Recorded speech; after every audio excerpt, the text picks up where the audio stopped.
Ito na po ang inyong inaabangan tungkol po sa kalagayan po ni Lisa Marcos po ngayon. Kung totoo man po ito na si Lisa Marcos ay nandito na po sa Pilipinas. Marami po nga nagagalit po ngayon guys dahil po sa ipinapakalat po ng fake news daw sa social media na hindi po talaga totoo na na-hold si Lisa at saka na-priso, at hindi po talaga totoo na gumagamit po ng sinasabi po nilang pulburon, na meron po silang kasamahan na nasobrahan po daw sa paggamit yung mayamang tao. Kaya lang nakakahiya po talaga ito guys, dahil po asawa pa naman ng ating presidente, tapos ginaganyan po ninyo. No, meron pang nagpaabot sa atin dito na si Lisa Marcos ay bibitayin na po daw dahil po sa nagawang kasalanan sa karabitang ginawa po niya ba na hindi po maganda doon sa Amerika, dahil po sa mga isyu na lumabas po ngayon na meron silang kasama na namatay doon sa Beverly Hills dahil po sa paggamit po ng pulburon na sobrahan. Kaya dito tayo sa ating kaibigan, baka nandito sila, gusto natin itanong, kasi marami pong nag-react. Si BBM po ngayon ay nasasaktan na po sa mga ipinapaabot ng mga fake news daw sa social media. Meron pong advice si kaibigan ngayon para po hindi masasaktan ang ating presidente, at saka yung malinis po talaga ang kanilang kanang pagkatao nila. Kaya request po natin si kaibigan, kung ano man po ito, sana po ay meron siya maipayo, at saka ipaabot ng ating kaibigan kung totoo man pong meron pong napabalita na nakulong na po daw at inimbestigahan. Pero nagtataka po tayo bakit po ay hindi po lumalabas na balita doon sa Amerika, no? Mismo doon kay Donald Trump, kung totoo man po ito, no kaibigan? Kaibigan? Salamat. Meron akong gustong malaman. Marami po nag-aabang ba? Kasi naglibok ang mga tao. Kasi meron po nagsasabi si Lisa ay ibitayon na, at saka si Lisa ay nakulong na. Na-hold po talaga sa Amerika dahil po sa kanilang kasamahan na namatay. Pero nagtaka po yung iba na marami pong nakasagap na mga balita, at saka nagpaabot din si BBM na yung asawa po niya ay nandun na po sa Pilipinas. Nandito na po sa Pilipinas ba? Ano po ba ang katotohanan po dito, at payuhan mo po sila para po ay magawa po nila ito, nalinisin po ang kanilang pangalan nito. Kasi nakakahiya po ito sa kanilang mga anak. Luoy ba? Oo, sana po respetuhin po natin. Huwag po tayo magpapaabot ng hindi po tama, ha?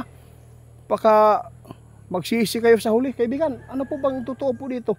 Kasi si Lisa po daw nandito na po sa Pilipinas.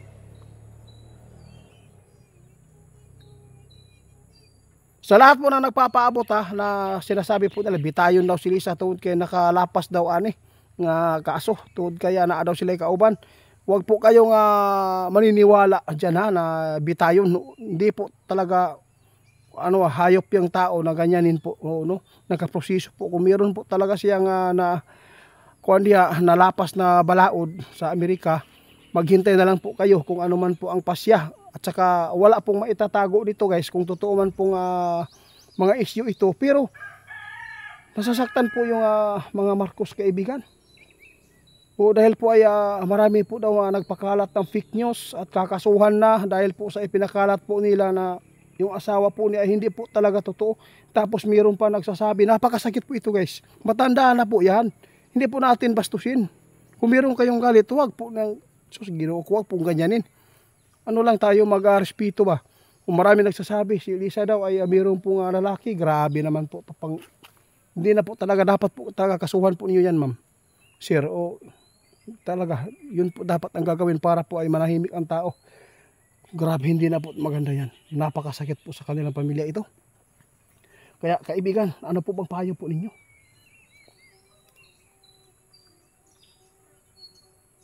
Sana po mapanood po ni BBM ito, no?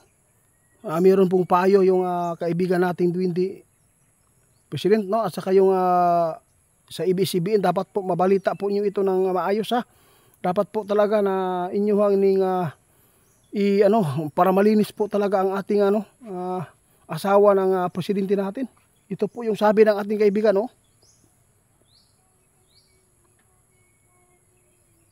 Ito po ang sinabi ng ating kaibigan ngayon na si Tatay Nadwindi, na madali lang po yan.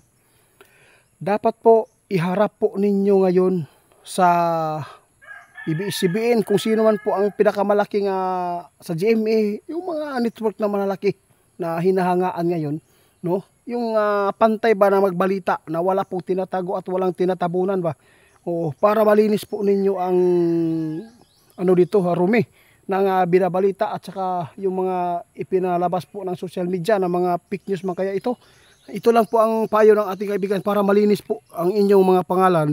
Dapat po si Ma'am Lisa iharap po ninyo sa social media at saka para po ay makita ng madla kung totoo man po ay nandito na po siya sa Pilipinas o kung wala po ba talagang mga kaso nga hinaharap po ngayon doon sa Amerika para po malinis, para wala na pong mga fake news pa doon. Kasi pagkatapos dito, pag totoo po ito na naipakita ninyo sa ABS-CBN o saan pong network, tapos kasuhan po ninyo yung mga tao na gumawa po ng mga kabulastugan dito sa social media para po ay mutagamba.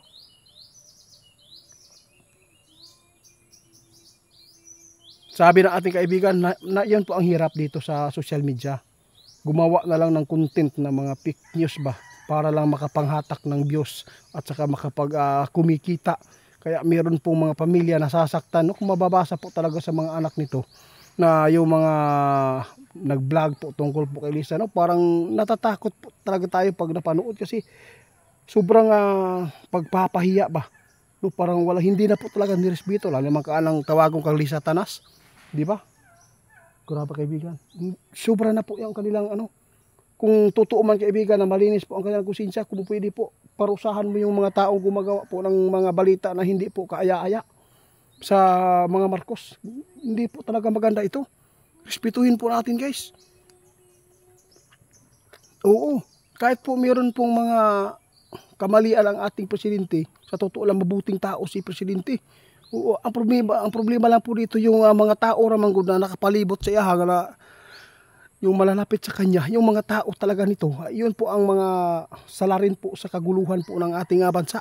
Mabuting tao si sana naman po na maging maayos po ang ating takbo ng ating bansa ngayon.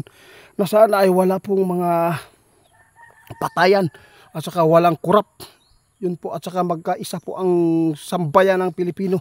Yung mga nanungkulan po dito sa ating bansa, sana po ay maging unity ulit sila para po mapalakas po nila at saka magsama po ang kanilang plano para po sa ikakabuti po ng ating mga mamamayang tulad po ng mga pobre karon na umaasa po, lalo na yung mga magsasaka. Salamat kaibigan sa ipinapaabot po niyo at saka yung payo po niyo sa mga nagpakalat ng fake news at saka yung payo po ninyo na malinis po ang pangalan po ng mga natin dito, yung mga Marcos ba na nabigyan po ng problema dahil sa mga fake news. Sana po ay maipakita na po talaga si Ma'am Lisa para malinis na po at wala lang fake news pa na lumalabas sa social media.